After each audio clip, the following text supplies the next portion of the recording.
You're listening to the Wired for Impact podcast. So let's get into that. For those that don't know about your journey, share us how you got into hydroponics. I think it all started with the pandemic. I was working at a university here in Chicago, wearing a suit and tie every day to work.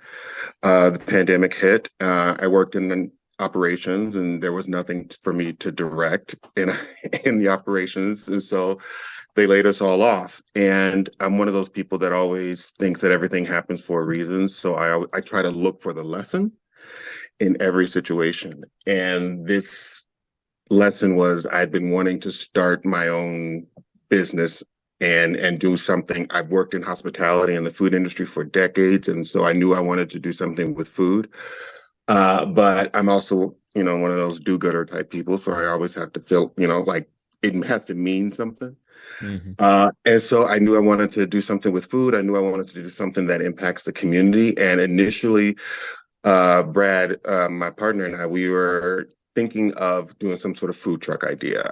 When I was in graduate school, I did a business plan for a breakfast concept, and that was like a food truck. But during the pandemic, I kind of went down this rabbit hole of tiny homes, and I love the idea and the concept of repurposing shipping containers and building something beautiful out of it, and building something meaningful and useful. And so I started thinking, all right, well, I want to marry the concept of food truck and tiny homes because I live here in Chicago. I want people to be able to come in even when it's, below zero outside and get access to food. And so that sent me down this rabbit hole of looking for people that could manufacture shipping containers and turn them into something. And then I was like, well, I can put them in local communities where that farm would produce for that community, or that food truck would produce for that community. And then it spun into a whole bunch of other different ideas.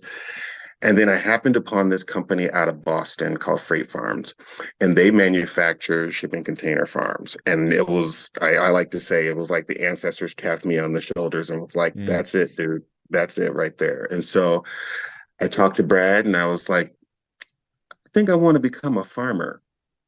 He thought I lost my mind. Uh, we're not farmers. Right. We worked in the food industry, but we're not farmers. And so, but it was what I wanted to do, and I felt like it was what my soul's purpose was. Came here to do, and so we went and we started the process. It took us forever and ever to get funding because we had the nerve to start a business in the middle of a pandemic. Actually, at the very beginning of a pandemic, because we started this business in April of 2020. Oh, geez. A couple of weeks in. So it's like, Yeah, shit, if you're going to do it, go big, right?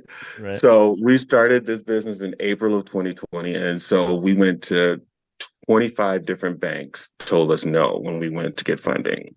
They loved the idea of, local production and being able to grow 365 and not be encumbered by the weather, and the fact that we also wanted to make an impact on the community. They loved the concept, they loved the idea, but we were in a pandemic and they didn't know what the hell was going to happen. And we were, in their eyes, considered a startup, even though the company that manufactures the farms have been around for a while. But yeah, 25 banks told us no.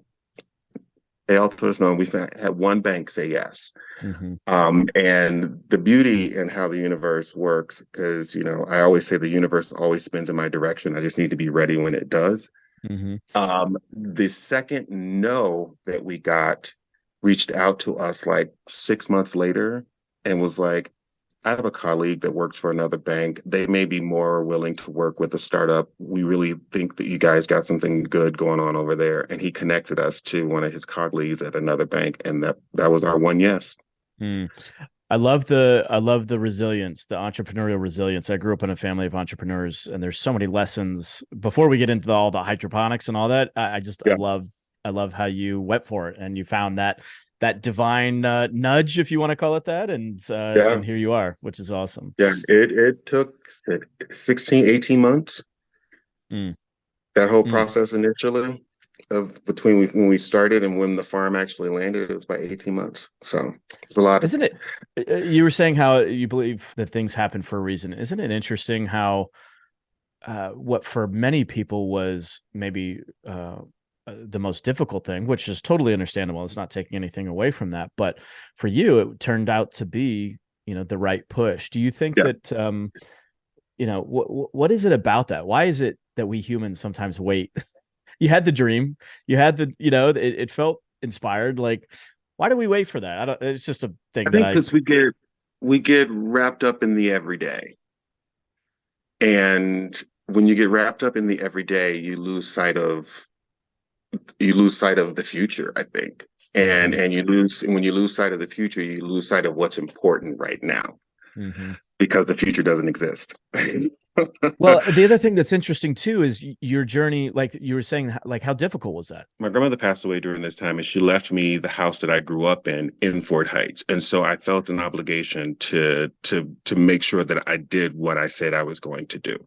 Mm. And in order for that to happen, I had to take all those no's and learn the lesson from each and every one of them and get better the next time. And then when Mm. that no came, I got better for the next time. And then when that no came, I got better for the next time. And so by the time that one yes came around, I knew exactly what I was doing. I knew exactly why I was doing it, and I knew exactly what I wanted out of it.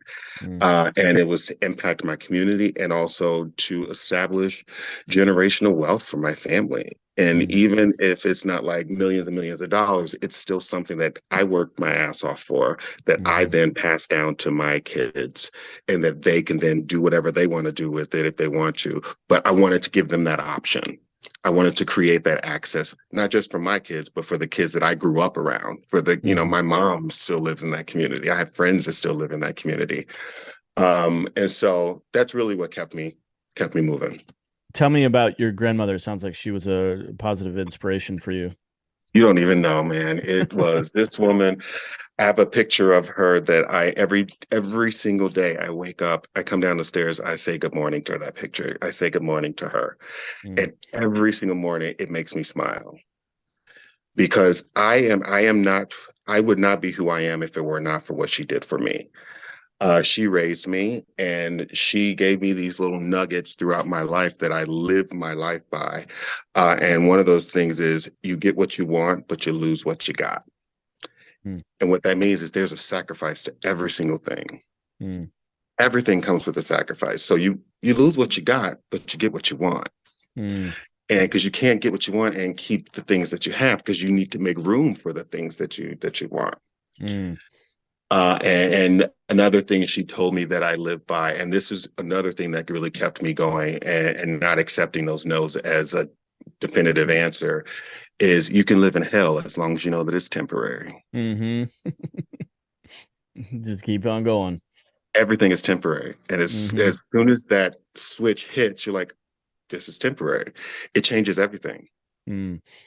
Love that. Thank you for listening to this episode of Wired for Impact. If you're interested in creating and expanding your impact, be sure to visit us online at impactnow.com.